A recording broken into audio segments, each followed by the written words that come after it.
sponsored by Surfshark. Computer graphics today are the best they've ever been, and it's easy to overlook the giant leaps that were taken to achieve the highest fidelity in games. To be able to run highly demanding titles, graphic cards also had to become very powerful and efficient. Today, we will take a deeper dive into the NVIDIA GeForce history, from the first GeForce to ever be released into the consumer market to the latest and greatest ones. The first GeForce from NVIDIA to be introduced is the GeForce 256. It was marked. Hey guys, welcome back to another video. You can see I just woke up. I'm still a little bit tired, but all this stuff was going through my head, and I thought I would make a video of this NVIDIA GeForce.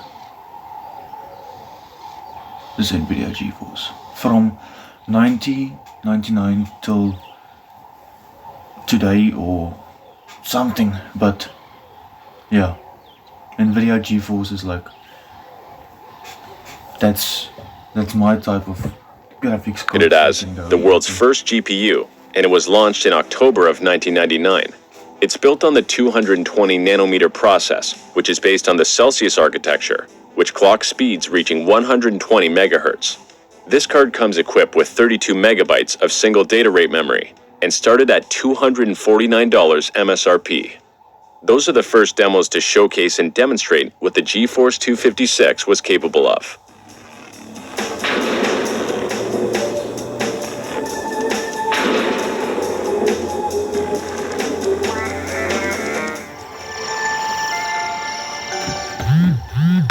Black coffee.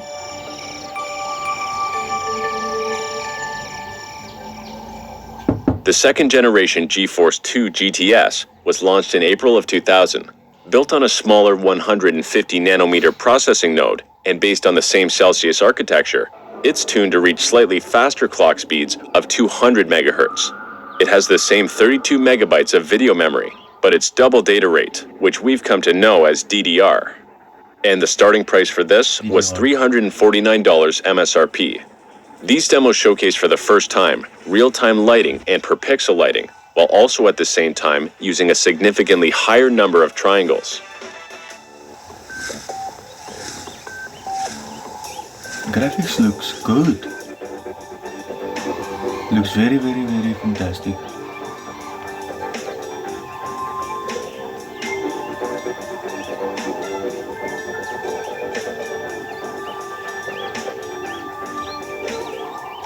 Before we move on, I want to talk about today's sponsor, Surfshark. Surfshark is a VPN, an app or web extension that allows you to virtually place your smart device anywhere in the world. It encrypts all of your data. This adds an extra layer of security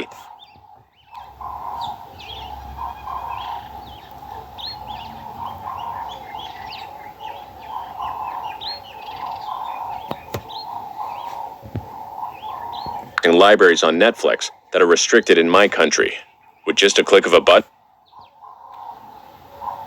Sorry about that, guys. Just want to get this thing out of the way. So there's essentially no risk involved. Let's move on. The GeForce 3 launched in February of 2001. In terms of horsepower, this was a giant leap forward. Built on the 150 nanometer process, which is based on the Kelvin architecture, it has more than double the number of transistors compared to its predecessor, and reaches clock speeds of up to 200 megahertz. The GeForce 3 has 64 megabytes of DDR memory and started at a hefty $499 MSRP. The demo showcase shading effects that create realistic reflective textures and what was considered complex facial geometry.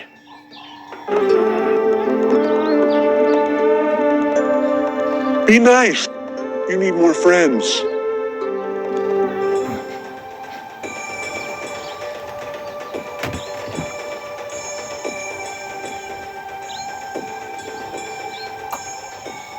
The NVIDIA GeForce 4 Ti 4600 launched a year later in February of 2002.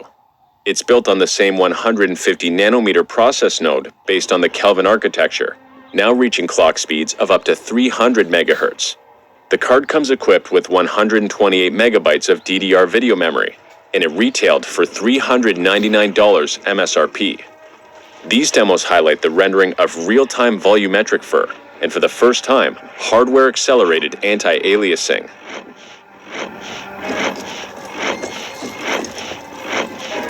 Fuck?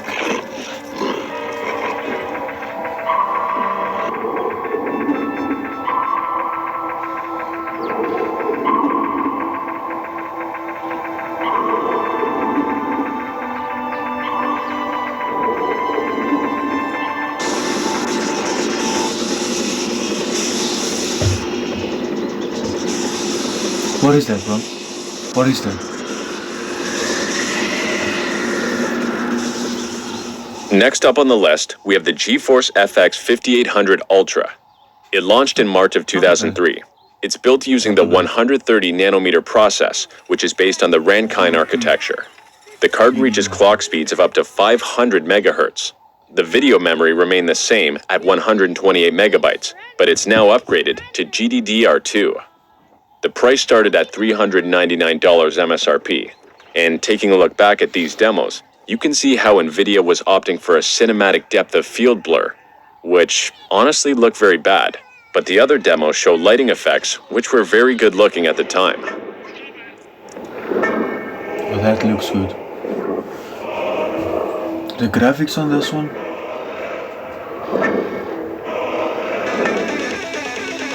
They did a very good job on this.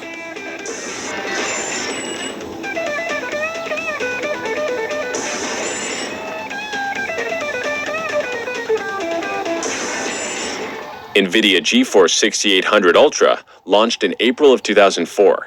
It's built on the 130 nanometer process node, and based on the Curie architecture, it allowed NVIDIA to crank up to 222 million transistors. This card had more cores than ever before, each clocked at a lower 425 megahertz. However, that didn't stop it from being very capable. The video memory was upgraded to 256 megabytes GDDR3, and in terms of price, it started at $499 MSRP. The demo shown utilized GPU to run complex vertex and fragment shaders that could create effects that were not possible before.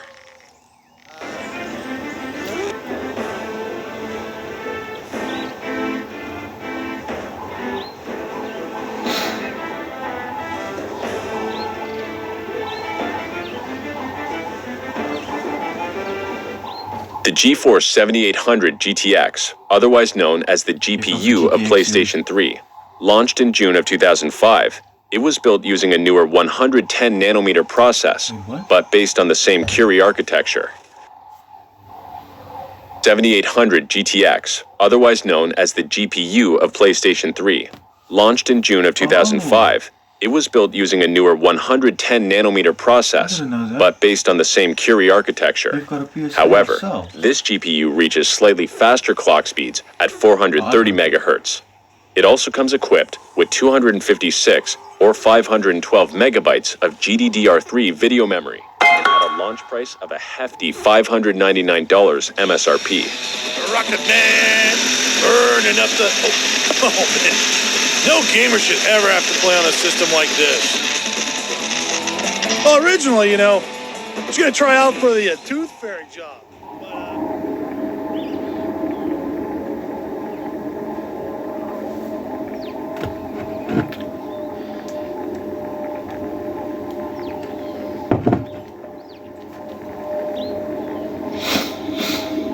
The GeForce 8800 GTX launched in November of 2006. It was built using the 90 nanometer processing node, which is based on the Tesla architecture, which clocked speeds reaching 576 megahertz. The most notable changes was the increase in video memory to 768 megabytes GDDR3, and it retailed for the same of $599 MSRP.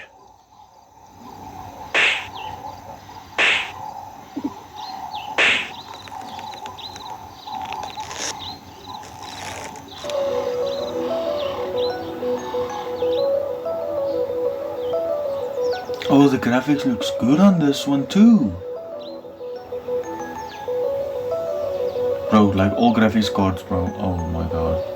In March of 2008, NVIDIA launched the GeForce 9800 GTX, built on a smaller 65nm node, which is based on the same Tesla architecture.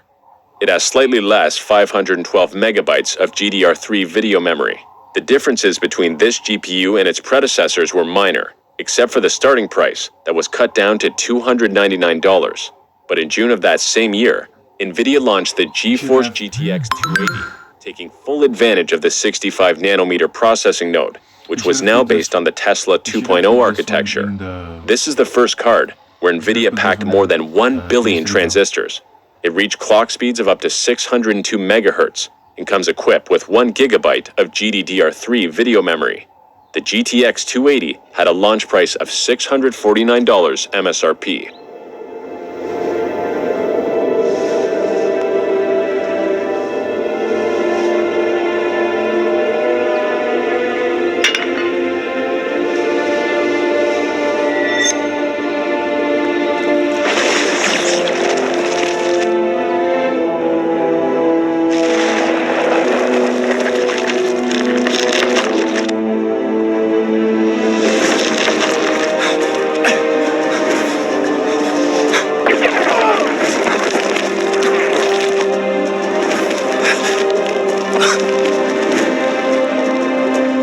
The GeForce GTX 480 launched in March of 2010. It's built on the 40nm process based on Fermi architecture, reaching clock speeds of up to 701 MHz. This GPU is very iconic for the reason that it's known for being very hot.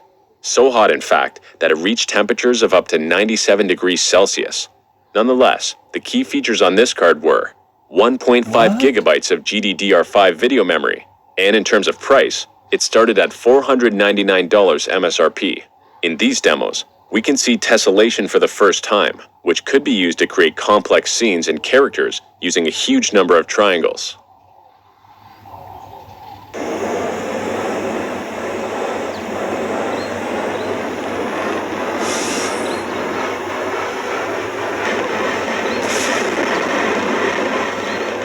Look at this guy's face.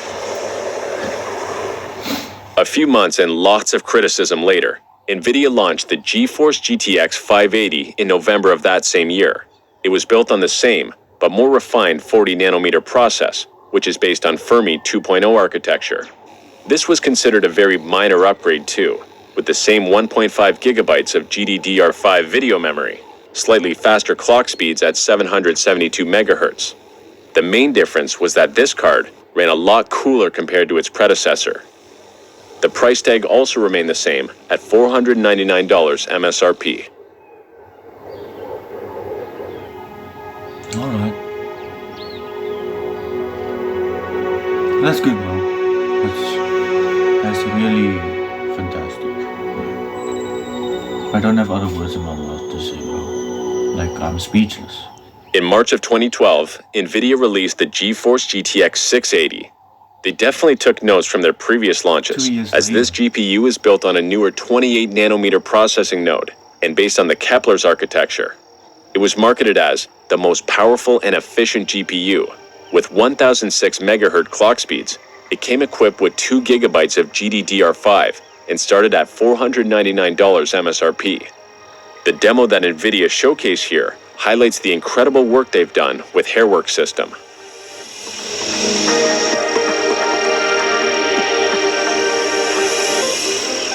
Oh, ain't that Tinkerbell?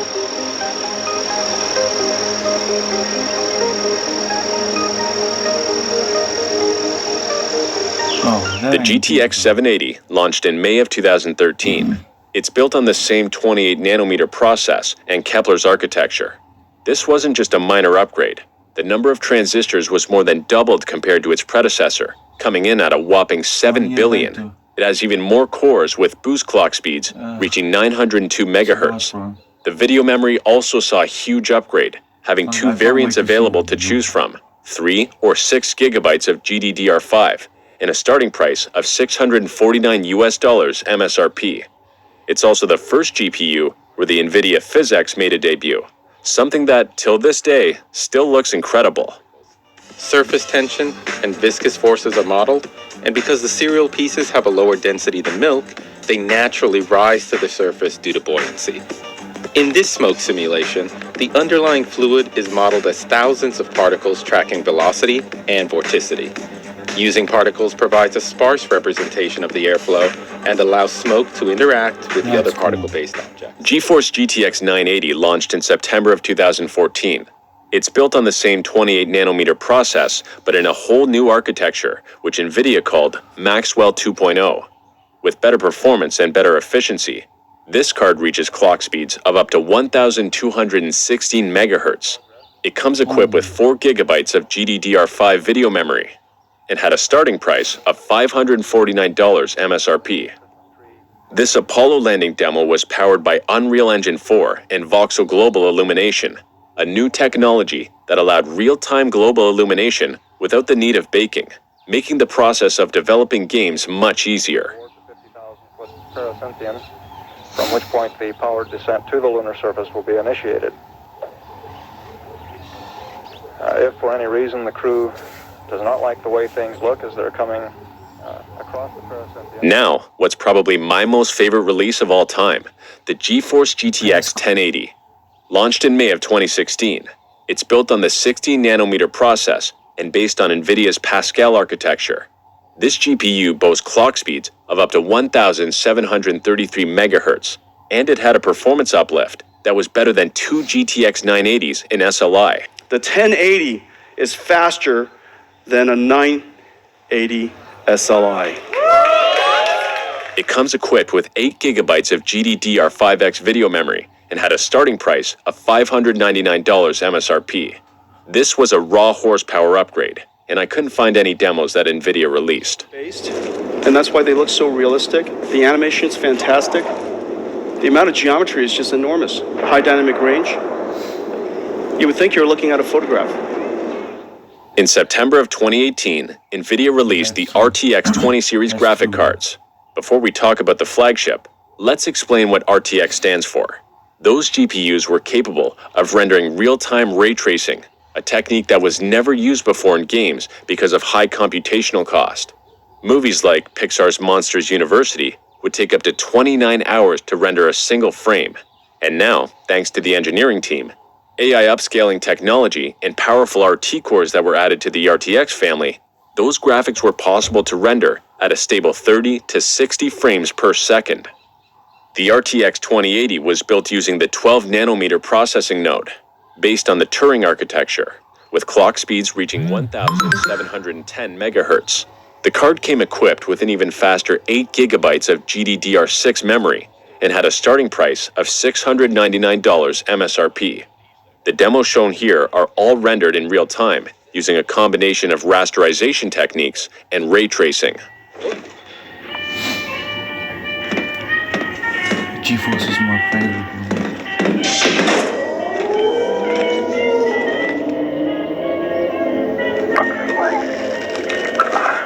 Because the adoption rate of ray tracing in games was very slow, the Turing-based GPUs did not hit the sales target that NVIDIA was hoping for. Some of the reasons might have been the increase in price tag or the lack of performance uplift in traditional rasterization games. The GTX 1080 Ti was overall just a better option. Well, that changed in September of 2020 when NVIDIA announced the RTX 3080, blowing every previous GPU out of the water. This monster was built using the 8nm processing node based on Ampere architecture, reaching clock speeds of up to 1,710 MHz. With 10 GB of GDDR6 memory, it has doubled the performance of the 2080 in ray tracing tasks and had a starting price of $699 MSRP. Of course, if it wasn't for the low amount of stock that made this a disastrous launch, the demo showcased here is called Marbles and is entirely ray traced with NVIDIA DLSS integrated. Jesus, that looks good.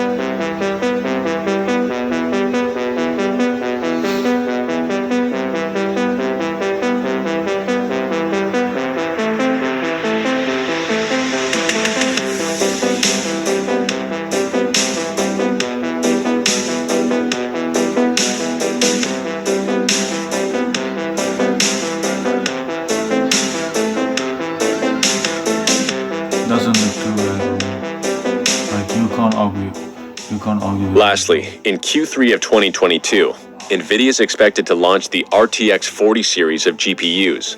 Based on some leaks, we have a pretty clear indication on what the specs of RTX 480 will be. It will be built using the 4 or 5 nanometer processing node, which will be based on the Lovelace architecture, reaching clock speeds of up to 2075 MHz. It will be packed with 8,704 cores. In terms of memory, the RTX